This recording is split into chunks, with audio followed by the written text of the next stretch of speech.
Na narrativa da vida, o suicídio é o ponto final para qualquer personagem.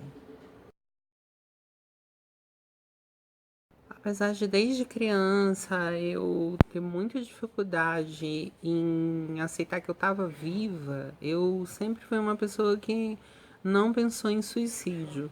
Talvez pelo fato da minha família ser espírita e a gente ter uma concepção de que o suicídio não é uma solução, porque a vida continua e o suicídio não resolve, na verdade, as situações da vida, eu não tinha pensado em me suicidar. Mas diariamente eu muitas vezes rezei e orei, diariamente eu pensei que era aquele momento que eu queria morrer. O primeiro contato que eu tive com a depressão aconteceu lá, eu tinha mais ou menos uns 15 anos, foi com a minha melhor amiga, ela tentou suicídio. Aquilo foi um choque para mim. Eu, apesar de, como eu acabei de dizer, pensar muitas vezes em desistir de viver e pedir muito que a morte viesse, ou quando eu vi alguém que tinha atentado contra a própria vida, aquilo ali me fez refletir muito sobre tudo, né? Passei a ter mais carinho com as pessoas que, de uma certa maneira, gostariam de dar um fim à sua história. A segunda vez que isso aconteceu na minha vida foi logo depois, assim, eu com 16 anos. Nós tínhamos feito uma festa de aniversário na minha casa, era uma festa surpresa, mas o aniversariante não foi. Mesmo assim, a gente fez uma festa entre nós, as meninas que foram, estavam só as amigas. E uma das minhas amigas era bulímica, ela teve uma compulsão alimentar e quando ela chegou em casa ela tentou o suicídio. E foi um outro choque para mim, porque eu comecei a imaginar que isso era muito possível ali, dada as pessoas que andavam ao meu redor. E eu acabei virando um porto seguro para essas pessoas. O que não foi fácil, porque na verdade eu queria dar apoio a essas pessoas, mas no fundo, eu também queria morrer. A gente pode julgar as pessoas dizendo, meu Deus, que bobagem, a pessoa se tentou se matar por causa de porque se acha gorda, porque tá fora do padrão. Primeiro que a gente está falando de adolescência. E sim, isso é uma questão para o adolescente, porque o corpo está em transformação. E o padrão, e a propaganda, e tudo aquilo que a gente já sabe, massacra a cabeça da pessoa nesse universo consumista, nesse universo em que a gente ainda está vivendo num movimento urbano, o que quer que seja, isso pressiona. E aí, se a gente for levar em consideração o universo das trans, imagine você a bomba que é para uma pessoa trans ver o seu corpo fazer uma transição da puberdade e você não se identificar com aquele corpo. Hoje a gente já fala de autoestima, que a gente não precisa ter o corpo modificado para se sentir menina, que essa mulheridade, essa coisa feminina, ela tá dentro de você e etc. Mas na minha época não era assim. E, e eu acho que para muita gente hoje ainda é uma questão você perceber que o seu corpo não é aquilo que não corresponde ao teu desejo mais íntimo. E pensando nessa situação, nós, com muita frequência, pensamos no suicídio. Com muita frequência. Como eu falei no começo do vídeo, eu não pensava muito em suicídio, mas eu queria muito que a minha vida terminasse, porque eu não via muito sentido nisso. Principalmente quando eu entrei na puberdade, eu vi que meu corpo não crescia e eu não via perspectiva disso acontecer. Eu nem sabia o que era pessoas transexuais. Isso nem chegava até mim porque não tinha internet na época.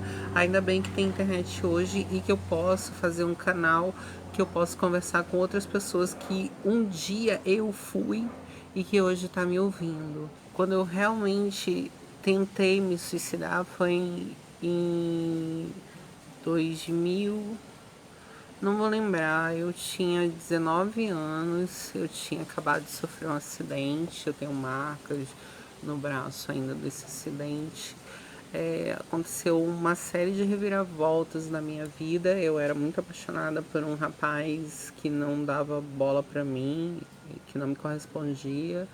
Eu, eu sofri esse acidente, foi um acidente muito bruto. Eu quase morri nesse acidente. Eu acordei, depois eu conto essa história pra vocês. Mas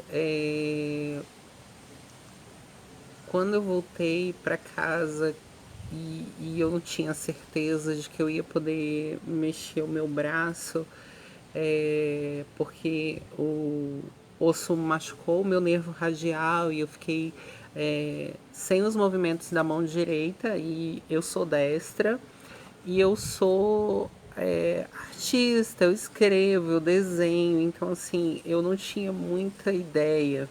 Como a vida já era muito ruim, eu ter essa perspectiva de ser uma POC afeminada, uma não binário, que sofria bullying todo dia, e mais a deficiência. E dentro desse contexto, o meu pai estava quebrado de grana, os meus pais estavam se separando, e aí, tipo, o meu mundo o meu suporte, que era a minha família, estava passando por uma situação de crise muito grande. E o que aconteceu nesse momento? Eu comecei a brigar muito com a minha mãe, tive brigas homéricas com a minha mãe. E num desses dias, eu descobri que eu trabalhava no escritório do meu pai, eu descobri que eu não ia mais trabalhar lá, porque não fazia sentido eu doente, com o braço quebrado, eu estar trabalhando. E aí eu tive uma briga tão fenomenal e eu comecei a entender, tipo, eu não via mais propósito. Foi muita violência para mim. O fato de eu ter sofrido um acidente, depois eu fui para um hospital e aí nesse hospital eu fiquei sem roupas durante muito tempo. As pessoas, os médicos e os enfermeiros entravam e mexiam no meu corpo. A gente precisa entender que não era um assédio, não era um abuso, mas qualquer pessoa estranha que tocasse num corpo que nem eu tocava direito, porque eu tinha uma rejeição profunda ao meu corpo, e a gente faz um outro vídeo sobre isso, aquilo tudo era muito agressivo para mim. E o que aconteceu é que quando eu descobri que eu não ia mais trabalhar no escritório, eu tive um colapso tão grande, nervoso, que eu falei, pra mim deu, eu não aguento mais vida. Foi um processo assim, tipo um acúmulo de toda raiva, de toda decepção, eu não via perspectiva de nada. Aí eu lembro que eu saí do escritório, eu saí correndo pelo corredor onde tinha os elevadores e eu ia simplesmente jogar da janela. Eu não pensei como, eu só queria que de alguma forma aquilo acabasse. A forma que eu pensei ali naquela hora, naqueles segundos, milésimos de segundo, foi sair correndo pelo corredor e me jogar pela janela. Mas quando eu estava correndo pelo corredor, lá no fundo eu vi o meu colégio, a minha escola em Manaus. E como um flash, alguma coisa me segurou, porque na verdade quando eu olhei aquela escola, me veio a imagem de eu na alfabetização, levando porrada do menino, dos bullying todos que eu tinha sofrido, dos assédios morais, sexuais e etc., que eu tinha sofrido dentro da escola, e como eu tinha suportado tudo aquilo, e como eu tinha, de alguma maneira, conseguido superar essa situação. E aí eu parei, olhei para a janela. Eu juro a vocês, eu fiquei assim uns 15 minutos mais ou menos. Olha, muito tempo. 15 minutos para você ficar parada, contemplando aquele lugar e refletindo se era realmente isso que eu queria fazer na minha vida. Saí andando para casa. Eu andei longo, um caminho muito longo, no sol muito quente. E a partir dali eu tive uma outra relação com a questão do suicídio e da morte. E aí, num determinado momento, eu lembro que eu fui atravessar a ponte e eu olhei, eu tava a pé, né? Eu olhei lá para baixo, era um monte de lixo. E tinha umas casas de papelão, de isopor. Era um lugar muito miserável. E eu me lembro que as crianças ficavam brincando de pular naquele lixo e brincar na água. E elas estavam muito felizes. As crianças estavam extremamente felizes. E eu olhei para aquelas crianças lá e eu pensei assim, cara, se elas conseguem ser felizes daquele jeito, sei lá, eu acho que a gente precisava ser que nem aquelas crianças. Tava cheio de perigo, de risco, podia dar tudo errado ali, um horror. Mas elas encontraram uma maneira de se divertir e de levar a vida delas, mesmo diante daquele inferno que estava ali do lado.